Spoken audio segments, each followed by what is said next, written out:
ഒരബദ്ധം പറ്റിയെന്ന് പറഞ്ഞാൽ മതിയല്ലോ. ചില കാലങ്ങൾ മൈത്രേനെ കേൾക്കുമ്പോൾ തോന്നും മൈത്രേൻ വലിയ വേദാന്തിയാണ്, ഒരു മഹാസംഭവമാണെന്ന് തോന്നും. സമയം സംഘടന തുടങ്ങിയിട്ട് കുറച്ചു നേരമായി. ഞാൻ കുറച്ച് ലേറ്റ് ആയി പോയി. വേറെ ചില കാലങ്ങളിൽ ചിലത് കേൾക്കുമ്പോൾ തോന്നും മൈത്രേൻ ഒരു മഹാബോറനാണെന്നും ഒരു പൊതുശല്യമാണ്. അതെന്തിനാടാ പന്നിപ്പ പറഞ്ഞതല്ല, പിന്നീട് വരെ അവസരം കിട്ടില്ല. ഭൗതിക ചേരികൾ കൂടുതൽ ബലപ്പെടുന്ന കാലത്ത്, രാഷ്ട്രങ്ങൾ കൂടുതൽ ശക്തമാകുന്ന കാലത്ത് അതിർത്തികളില്ലാത്ത വിശാലമായ സാമ്രാജ്യം ഒന്നും ഉണ്ടാവാൻ പോകുന്നില്ലെന്നും മൈത്രേൻ നന്നായി അറിയാം. അറിഞ്ഞൂടാ. എന്നെ പോലുള്ള വിഷയവിവരമില്ലാത്ത മാർക്ക് മാത്രമുള്ള നിലപാടാണ്. അപ്പൊ താങ്കൾ ഇപ്പോൾ പ്രതീക്ഷിക്കുന്നു ഇന്ത്യയുടെ പാകിസ്ഥാനും അതിർത്തികൾ മായാൻ പോകുന്നു? അത് ഉത്തരം പറ. അത് പറങ്ങട്. നീ ഇപ്പൊ ചോദിച്ചതേ ഒരു ആദ്യം ഊള ആൻസറാ. അമേരിക്കയുടെ, കാനഡ, മെക്സിക്കോ അതിർത്തികൾ മായാൻ പോകുന്നു, വിശാലമായ സ്വർഗം ഉണ്ടാകാൻ പോകുന്നു, താങ്കൾ വിശ്വസിക്കുന്നോ? ഞാൻ വിശ്വാസം ഉള്ള ആളല്ല, വിവരമുള്ള ആളാ. ഒത്തില്ല. എന്താണ് ഒത്തില്ല? ആ മൂപ്പര് ഒപ്പിക്കാൻ സമത്വം എന്ന് പറയുന്നത് പോലെ വിശാലമായി നടക്കാത്ത സ്വപ്നം മാത്രമാണ്. നടക്കാത്ത സ്വപ്നമാണെന്നുള്ളത് ഞാൻ തീരുമാനിച്ചോളാം. സമ്മതിക്കില്ല, ഇത് ഞാൻ സമ്മതിക്കില്ല. താങ്കൾ കരുതുന്നു അങ്ങനെ സംഭവിക്കുന്നതല്ല? അതിനുവേണ്ടി ജീവിക്കുന്ന മനുഷ്യനാണ് ഞാൻ. അത് വെറുതെ ജീവിതമാണ്. വെറുതെ ജീവിതം തന്നെ പോലുള്ള ഇതുപോലെ ഇങ്ങനെ വാചടിക്കുന്നവർക്കുള്ളതാണ്. ഇത് എന്റെ ജീവിതം നടക്കില്ല. കഴിച്ചിട്ടിറക്കാനും വയ്യ, മധുരിച്ചിട്ട് തുപ്പാനും വയ്യ എന്നുള്ള നിലയിലായി. ഇയാൾ എന്നെ പഠിപ്പിക്കൊന്നും വേണ്ട. താങ്കളുടെ തീരുമാനമല്ല. അതെ, പിന്നെ തനിക്ക് ആരാ തീരുമാനമല്ല. വനത്തെ കഞ്ഞില്ലേ നിർത്തി അങ്ങ് അവമാനിക്കുവാണെന്ന്. ശ്രീ മൈത്രൻ, ഞാൻ താങ്കളെ ഉപദേശിക്കാൻ ആളുമല്ല. അപ്പൊ പിന്നെ എന്തിനാണ് ഞാൻ മനസ്സിലാക്കിയാൽ മതി. അപ്പൊ ചോദിച്ചു മനസ്സിലാക്കുക. രണ്ടെണ്ണം ശരിക്കും കിട്ടിയ അച്ഛന്റെ ഭാഷ ഇവിടെ എല്ലാവർക്കും പറയുന്നത് മണ്ടത്തരമാണ്, നടക്കാൻ പോകുന്നില്ല. അതാ പറഞ്ഞ തന്നെ പോലെ മണ്ടന്മാരിരുന്ന് ഇതേപോലെ ചോദിക്കുമ്പോൾ ഇതുപോലെ പറയുന്ന സമയത്ത് അത് വിവരത്തോടെ പറഞ്ഞു തരാൻ അറിയുന്ന ആളാണ്. എന്നോട് ചോദിച്ചു മനസ്സിലാക്കുക. ഇത് വലിയ മെനക്കെടായല്ലോ.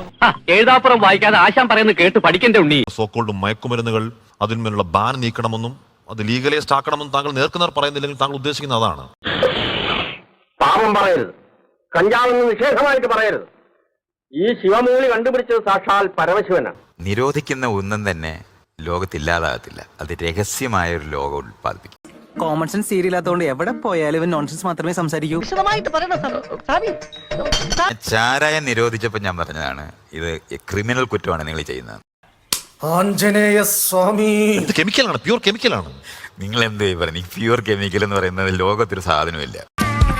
എല്ലാം വെറും മായ, റിയാലിറ്റി ഭീകരമല്ലടാ. H2O എന്ന് പറഞ്ഞാൽ എന്താണ്? വെള്ളമാണ്. അപ്പൊ പിന്നെ അത് കെമിക്കൽ അല്ലേ? അതെ. പണ്ട് എന്റെ അമ്മച്ചി പറഞ്ഞ് ഞാൻ കേട്ടിട്ടുണ്ട്. എന്റെ അപ്പച്ചൻ കാണിച്ചൊരു തമാശയാണ് ഞാനെന്ന്. ഇവിടെയാണ് നിങ്ങളും ഞാനും തമ്മിലുള്ള വ്യത്യാസം. ചോദ്യം ചോദിക്കുന്ന ആളെ വിവരക്കേട് എന്നൊക്കെ പറയുന്നത് ചീപ്പ് ഷോട്ട് അല്ലേ? മൈത്രേൻ, അത് വിട്ടേക്കോ. അങ്ങനെ അല്ലേലും ജാത്യാലും തൂത്താ പോകൂല. എന്തുകൊണ്ടാണ് ആണവായുധം പാകിസ്ഥാന് വെള്ളിടാത്തെ? അത് സർവനാശം ഉണ്ടാകുന്നുള്ളൂ. അത് അത്രയാണ്. ഇത്തരം ഇതിനെയാണ് വിവരം. അത് നിങ്ങൾക്ക് പറഞ്ഞാൽ മനസ്സിലാവില്ല, അവർക്ക് തന്നെ മനസ്സിലായിട്ടില്ല. എന്നിട്ടല്ലേ മോനെ ശശാങ്ക, നമുക്ക് മനസ്സിലാവാത്ത ചില കാര്യങ്ങൾ പറഞ്ഞുതരാൻ വന്നിരിക്കുക. ഇതിനെയാണ് വിവരം എന്ന് പറയുന്നത്. അതെന്തുകൊണ്ടാണ്? പാകിസ്ഥാന്റെ പക്കൽ ആണവായുധം ഉണ്ട്,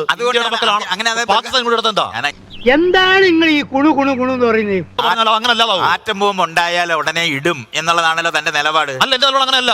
എന്താ ഇടാത്ത? ഞാൻ പേടി കൊണ്ടാണ് ഞാൻ പറയുന്നത്. എന്ത് പേടിയാ? ആറ്റം ബോംബ് ഇങ്ങോട്ട് ഇട്ടാ അവിടെ ഇങ്ങോട്ട് വീഴും, മൊത്തം സർവനാശം ഉണ്ടാകുന്ന ഭയമാണ്. ഇങ്ങോട്ട് വരാത്തിടത്തെല്ലാം ഇടാവല്ലോ. നാലാളെ കണ്ട അവന്റെ തലക്ക് ഭ്രാന്താണെന്ന് അറിയത്തില്ലേ?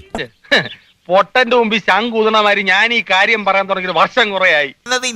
താങ്കൾ പറഞ്ഞ ശാന്തി കളയാടുന്ന അന്തരീക്ഷമാണെങ്കിൽ, എല്ലാ കാര്യവും ബോധമുള്ള മനുഷ്യരാണെങ്കിൽ എന്തുകൊണ്ടാണ് പറയുന്നത്? ഒന്നും ഞാൻ പറഞ്ഞിട്ടില്ല. അതൊക്കെ തന്റെ വായിക്കാതൊന്നും ഇങ്ങോട്ട് വീഴുന്നതാ.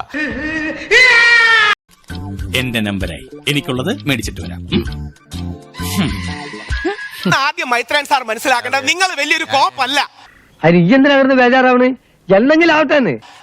നിങ്ങൾ കുറെ നേരമായി ഹാഷ്മിയോട് അഹങ്കാരം പറയുന്നുണ്ട്, ബഹുമാനമുണ്ട്. പക്ഷെ നിങ്ങൾക്ക് മാത്രമാണ് ലോകത്തിലെ അറിവെന്നൊന്നും ധരിക്കരുത്. ഈ ജാതി ചെറ്റ വർത്താനം കേൾക്കുമ്പോൾ ഒരിക്കൽ ഒരുതരം ഞാൻ അതിനൊക്കെ മറുപടി പോകാനായിട്ട് വേണ്ടി ഈ വിഷയങ്ങൾ അറിയുന്ന ആൾക്കാരെ വിളിച്ച് നിങ്ങൾ ഇരുത്തണം.